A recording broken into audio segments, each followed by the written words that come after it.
be here. This is a very important organization everywhere in the country, and especially here in Moscow. I really appreciate the work that's done by the League of Women Voters. I would be remiss if I didn't give Nancy some credit for me still being here. Nancy was the mayor when I started here, and a lot of the work that she did was what I found really engaging and kept me around. So yeah, I moved here in 2009. I never anticipated working in local government. It wasn't, I don't, you know, a lot of kids as they grow up, they think, oh, I want to be a police officer, I want to be a fireman. I haven't heard any of them yet say, I don't want to be a public worker. I want to be a public servant. It usually catches us later on in life. And I kind of stumbled into public service. I always thought I was going to go to law school. Dad was an attorney, Grandpa was an attorney, family firm named Palmer and Palmer, and I was the oldest Palmer that was supposed to be the next Palmer and Palmer and Palmer. I couldn't handle all the redundancy of Palmers and decided to go a different route.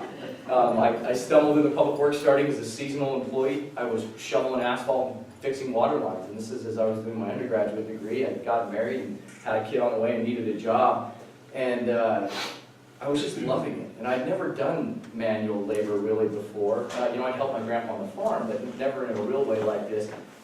And at the time, I couldn't put my finger on what I found so gratifying about the work. I really couldn't. I knew that I went home every day and I liked what I'd done. But there was a moment when it kind of registered for me.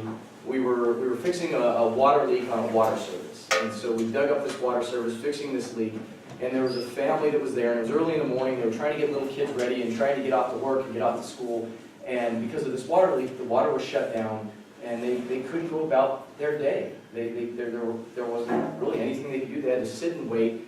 And so they were sitting there waiting, and we were interacting with them, and we got the water fixed, and we turned it back on.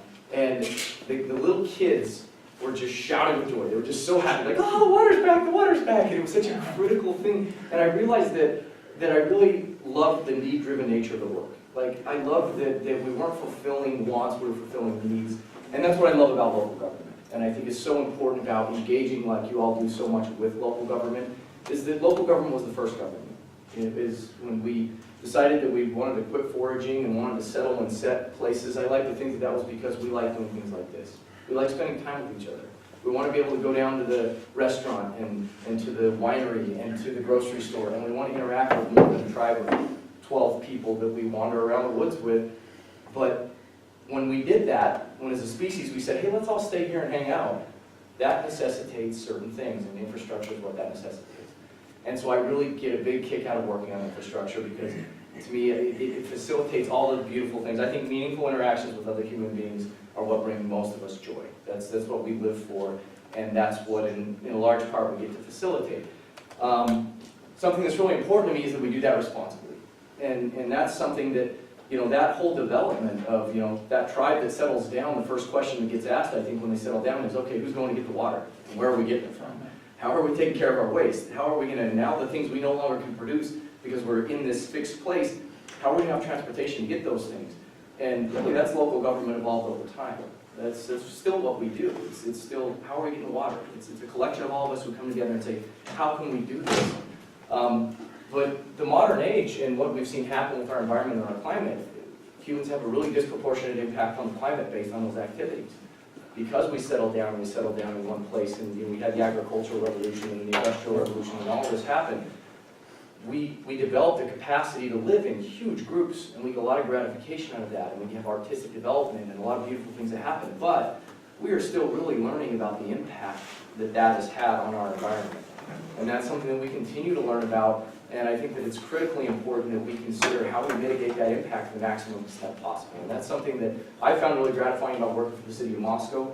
I think especially in the context of the state of Idaho, it is a very forward-thinking state. People are always shocked to find out that for a city our size, we have a dedicated environmental services group. That's something that's just unheard of. A lot of cities a lot bigger than us don't have staff dedicated to environmental services. And I've got several of those folks here with me today, and I'll introduce them because they do all the work that I'm going to talk about today. They've got their hands in everything. They're critically important, and they'll probably answer any really difficult questions that you guys have today. And so I've got Kyle Steele, who supervises our environmental services group. I've got Nicole Baker, and Nicole oversees both our sustainability and our water conservation programs. And Kelly is our coordinator in those programs, and she does a ton of work with our education and outreach and a lot of our sustainability and environmental programs. So they're all very heavily involved in the stuff I'm going to talk about today. So that's why I'm here. I love it. I love what we do, and I think that involvement is critically important. That's what drives us to be able to do some of the things that we'll talk about today that we're doing at the City of Moscow as far as sustainability. So this is just a quick rundown of resolutions the City of Moscow has passed related to climate change. 2007, we had the climate protection and we pledged to join Italy, USA. In 2010, adopted the goal of a 20% reduction of 2005 greenhouse gas levels by the year 2020.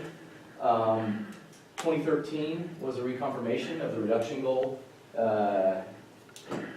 2018, there was a resolution passed, which was the revenue neutral carbon fee and dividend policy support that was submitted by the mayor with approval from the city council.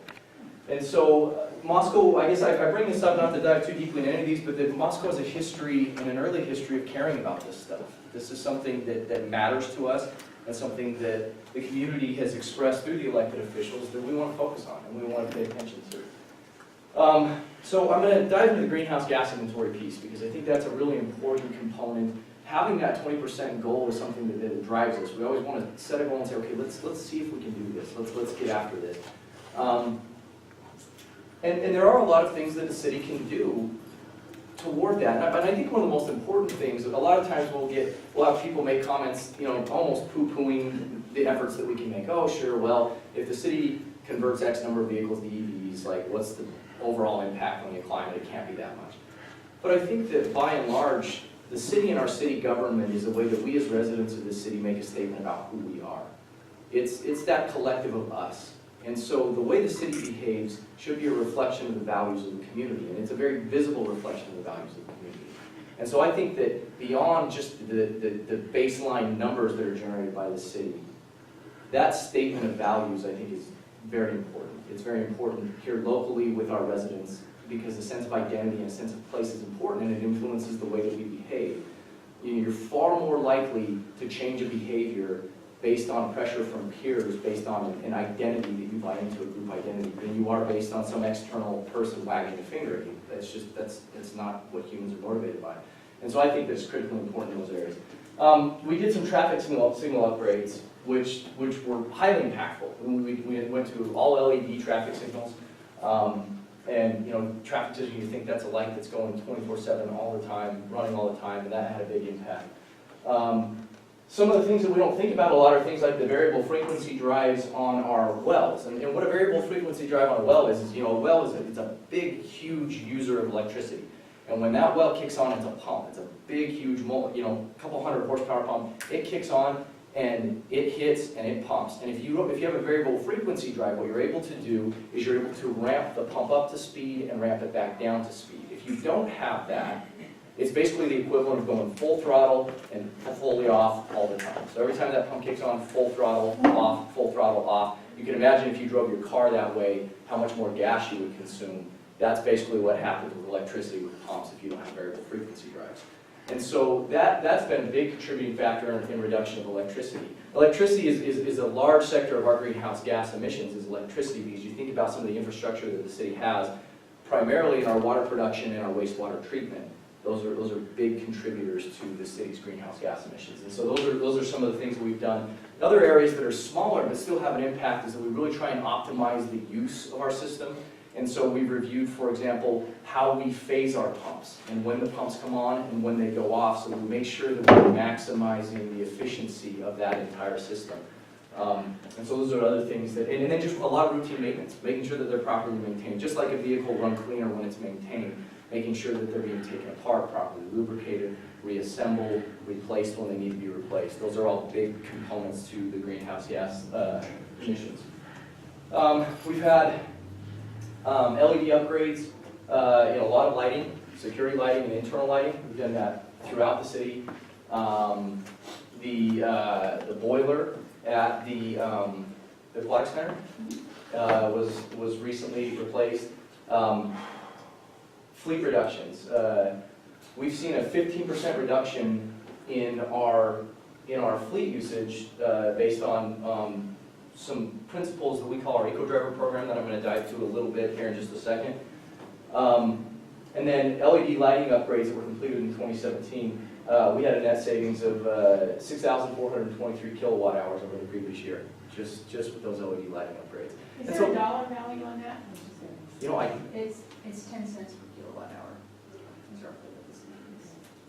So, $64 roughly savings, it's not a huge amount, but again, that's only half the buildings as well. It's not even all the buildings. So graphically, this shows the sectors of our greenhouse gas inventory, and it gives you an idea for how we're trending with our greenhouse gas emissions. Like any problem, you know, I think as human beings, we like to think in binaries, and so we always want to fall into a single cause fallacy and say, well, there must be, this is the silver bullet, this is the solution. If we just do this, it takes care of it.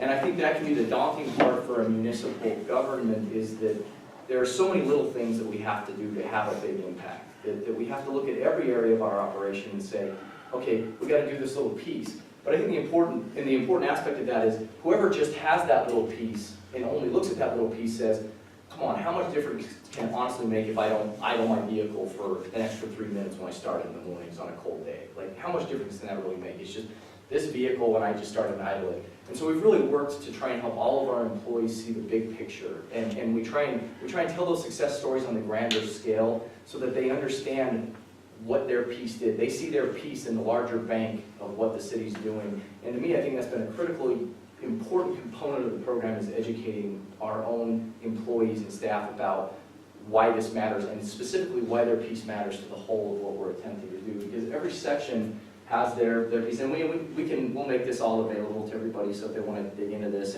and Kelly can really help you geek out on any numbers that you want to geek out really hard on.